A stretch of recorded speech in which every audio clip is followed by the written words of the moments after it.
നിങ്ങളുടെ ഫേവറേറ്റ് സീരിയലുകൾ ടിവിയിൽ വരുന്നതിന് മുൻപേ സൺ നെക്സ്റ്റ് ആപ്പിൽ കാണാം. ഇനി എല്ലാവർക്കും മുൻപേ കാണൂ. ഇപ്പോൾ തന്നെ സൺ നെക്സ്റ്റ് ആപ്പ് ഡൗൺലോഡ് ചെയ്ത് സബ്സ്ക്രൈബ് ചെയ്യൂ. മഞ്ജുവിനെ ഇങ്ങനെ കയറൂരി വിടരുതച്ച. അച്ഛനെ മനഃപൂർവ്വം അപമാനിക്കാൻ തന്നെ അവളുടെ ഉദ്ദേശം.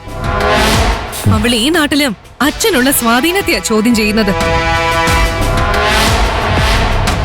ഡാഡി ആ ചടങ്ങിൽ അപമാനിച്ചിറക്കി വിട്ടത് എനിക്ക് മറക്കാൻ കഴിയില്ല. ഡാഡിയെ സ്റ്റേജിൽ നിന്ന് ഇറക്കി വിട്ടതും പോരാഞ്ഞിട്ട് അവള് വെല്ലുവിളിക്കുകയും ചെയ്തു. അവൾക്ക് ധൈര്യം കുറെ കൂടുന്നുണ്ട്. നമ്മൾ എന്തെങ്കിലും തരത്തിൽ പ്രതികരിച്ചില്ലെങ്കിൽ കാര്യങ്ങളെല്ലാം അവതാളത്തിലാവും. എങ്ങനെ പ്രതികരിക്കാനാ ശാലിനി ഉദ്ദേശിക്കുന്നത്? മഞ്ജുവിനെ കൊല്ലാനോ, അപായപ്പെടുത്താനോ, അതോ ഭീഷണിപ്പെടുത്താനോ? ഇതൊന്നും വർക്കാവില്ല. അവളെ അനുനയിപ്പിക്കാൻ നമുക്ക് പറ്റില്ല. അച്ഛൻ അവളുടെ അച്ഛനെയാ കൊന്നത്. അവൾ അതിന്റെ പ്രതികാരം ചെയ്യാൻ എന്തായാലും ശ്രമിക്കും. അപ്പൊ നമ്മള് കൈയും കെട്ടി പണി വരുന്നത് വരെ കാത്തു നിൽക്കണോ? വേണ്ട. മഞ്ജുവിനെ തീർക്കല്ലാതെ വേറെ വഴിയില്ല. പക്ഷെ അത് ഇപ്പൊ ചെയ്യരുത്.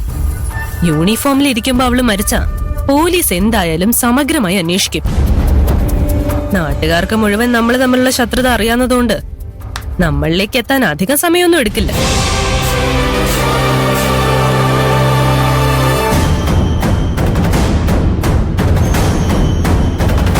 അതുകൊണ്ട് ആദ്യം അവളെ എങ്ങനെയെങ്കിലും ഡിപ്പാർട്ട്മെന്റിൽ നിന്ന് പുറത്താക്കണം. എന്നിട്ട് ആ വാർത്തയുടെ ചൂടൊന്ന് കുറയുമ്പോ വല്ല ആക്സിഡന്റിലോ മറ്റോ തട്ടിക്കളയണം. നമ്മളെ ആരെങ്കിലും സംശയിച്ചാൽ തന്നെ അതിന്റെ പുറകെ ഓടാൻ ആരെയും കിട്ടില്ല. നീ പറയുന്നത് ശരിയാ മോളെ. പക്ഷേ ഞാൻ എത്ര കഷ്ടപ്പെട്ടിട്ടാ ഐശ്വര്യ ഇവിടുന്ന് മാറ്റിയെന്ന് നിനക്കറിയാം. അതിന് സമയവും കാശും ആവശ്യത്തിലധികം ഞാൻ ചെലവാക്കി. ഇനി വീണ്ടും അത്ര തന്നെ കാശ് ചെലവാക്കുന്നതിൽ എനിക്ക് പ്രശ്നമില്ല.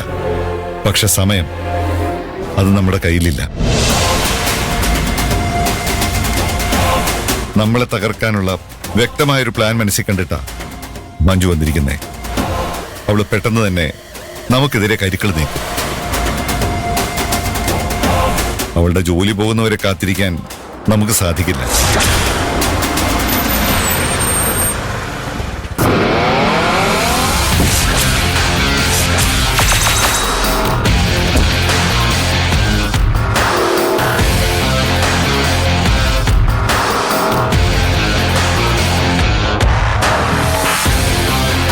എന്താ എല്ലാവരും ടെൻഷനായി നിൽക്കുന്നത്? ഞാൻ ആരെയും അറസ്റ്റ് ചെയ്യാനൊന്നും വന്നതല്ല. ആ അതിനൊക്കെ ഇനിയും സമയം കിടക്കുമല്ലേ.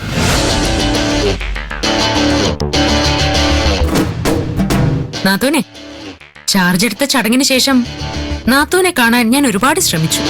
പക്ഷേ നടന്നില്ല. ജോലി തിരക്ക് കാരണമാണേ. വിഷമൊന്നും തോന്നരുത്. ഇടയ്ക്ക് അങ്ങോട്ടൊന്ന് ഇറങ്ങ്.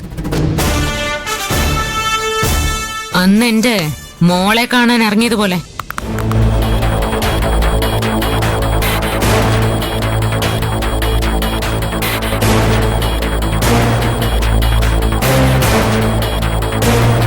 ആ ഒരു തോൽവിയായാണ് ഞാൻ തിരിച്ചു വന്നെന്നല്ലേ നീ പറഞ്ഞത്? അയ്യോ, അതിന്റെ വിവരയില്ലായ്മ കൊണ്ട് പറഞ്ഞു പോയതല്ലേ. മഞ്ജു അതങ്ങ് ക്ഷമിച്ചാണ്. നിന്റെ ഈ അഭിനയം കണ്ട് ഞാൻ വീഴൂന്ന് നീ കരുതണ്ട. ഇത് ഞാൻ കൊറേ കണ്ടതാണല്ലോ. നീ ഞങ്ങളുടെ വീട്ടിൽ കയറിവെന്ന് കാണിച്ച ചീപ്പ് ഷോ ഉണ്ടല്ലോ, അതെനിക്ക് തീരെ ഇഷ്ടപ്പെട്ടില്ല. അതുകൊണ്ട് നിന്നെ ഞാൻ പ്രത്യേകം നോട്ട് ചെയ്തിട്ടുണ്ട്.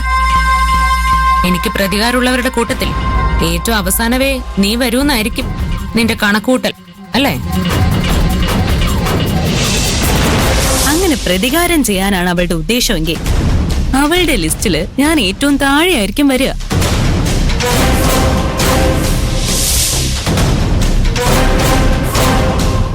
എന്നാലേ ഞാൻ അങ്ങനെ ചെയ്യുന്നില്ല. ഈ കൂട്ടത്തിൽ ഏറ്റവും പ്രശ്നക്കാരി നീയാ. എല്ലാവർക്കും ബുദ്ധി ഉപദേശിച്ചും തമ്മിലടിപ്പിച്ചും നീ കാര്യങ്ങളൊക്കെ നിയന്ത്രിക്കും. പക്ഷേ ഒരിക്കലും നേരിട്ട് ഇറങ്ങില്ല, അല്ലേ? എനിക്ക് സ്വഭാവ സർട്ടിഫിക്കറ്റ് തരാൻ വേണ്ടിയാണോ നീ ഇങ്ങോട്ട് വന്നത്? അല്ല, നിങ്ങളെയൊക്കെ ഒരു സന്തോഷ വാർത്ത അറിയിക്കാനാ. ഞാൻ പീതാംബരന്റെ കേസ് വീണ്ടും അന്വേഷിക്കാൻ പോവാ.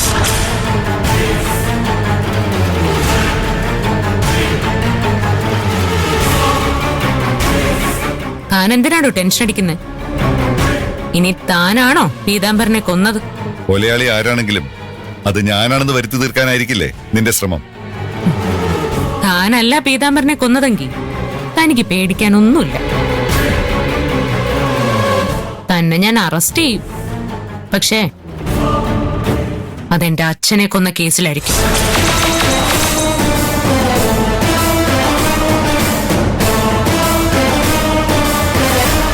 അപ്പോ പീതാംബരന്റെ കേസില് നിങ്ങളെയൊക്കെ ചോദ്യം ചെയ്യാൻ സാധ്യതയുണ്ട്.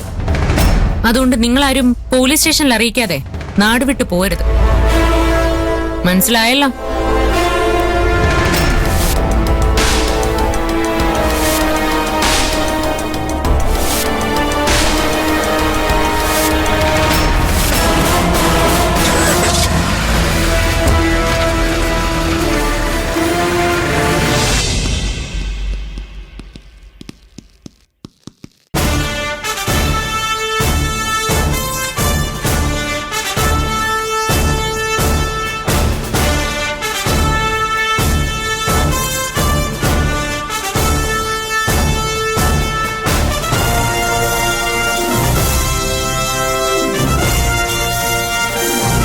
ഇത്രയും വർഷങ്ങൾക്ക് ശേഷം ഈ കേസ് കുത്തിപ്പൊക്കിയിട്ട് എന്തെങ്കിലും കാര്യമുണ്ടോ? ഞാനും ഇത് ചോദിച്ചതാണ്. പീതാംബരം മരിച്ചതിന്റെ പേരിലാ മഹിമയ്ക്ക് ജയിലിൽ പോകേണ്ടി വന്നത്. അയാളെ ശരിക്കും കൊന്നയാള് ഇപ്പോഴും സമൂഹത്തിൽ സ്വതന്ത്രനായിട്ട് നടക്കുന്നു ആലോചിക്കുമ്പോ നിങ്ങൾക്കാർക്കും പ്രതികരിക്കാൻ തോന്നുന്നില്ലേ? ആരോട് പ്രതികരിക്കാൻ? കൊലയാളി ആരാന്ന് തെളിയിക്കുന്ന കാര്യമൊക്കെ അവിടെ ഇരിക്കട്ടെ. നമുക്ക് അയാൾ ആരാന്ന് ഊഹിക്കാൻ പോലും പറ്റുന്നില്ല.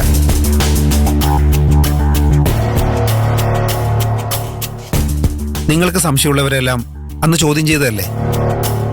നിങ്ങളുടെ അന്വേഷണം പോരാൻ തോന്നിയിട്ട് മഹിമയെ കുറെ അന്വേഷിച്ചതാ. എന്നിട്ട് എന്തെങ്കിലും തുമ്പ് കിട്ടിയോ? ദേ, ഞാൻ പറയാൻ കാര്യം വേറൊന്നുമില്ല. മഞ്ജു ചാർജ് എടുത്ത ഉടനെ ഇങ്ങനൊരു കേസ് അന്വേഷിച്ച് അതെങ്ങ് എത്തിയില്ലെങ്കിലേ അത് തന്റെ കാര്യക്ഷമത ചോദ്യം ചെയ്യാൻ മേലുദ്യോഗസ്ഥർക്ക് ഒരു അവസരമാവും. അല്ലെങ്കിലേ ഗോപാലൻ തന്നെ ട്രാൻസ്ഫർ അയക്കാൻ പരമാവധി ശ്രമിക്കുന്നുണ്ട്. ഗോപാലിനെ പേടിച്ച് ഡ്യൂട്ടി ചെയ്യാതിരിക്കാൻ പറ്റോ? ഒന്നും കാണാതെയല്ല ഞാൻ ഈ കേസ് തന്നെ തിരഞ്ഞെടുത്തത്. കൊലയാളി ആരാണെന്ന് എനിക്കറിയാം.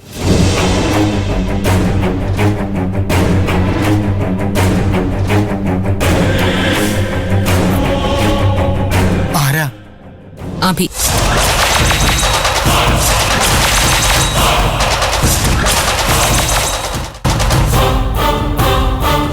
പീതാംബരന്റെ കൊലപാതകം നടത്തിയത് മെഡിക്കൽ പരിജ്ഞാനമുള്ള ആരോ ആണെന്നാണ് പോസ്റ്റ്മോർട്ടം റിപ്പോർട്ടിലുള്ളത്. മാത്രമല്ല അവൻ മഹിമയുടെ സർജിക്കൽ നൈഫ് മോഷ്ടിക്കാൻ പറ്റുന്ന ഒരാളുമാണ്.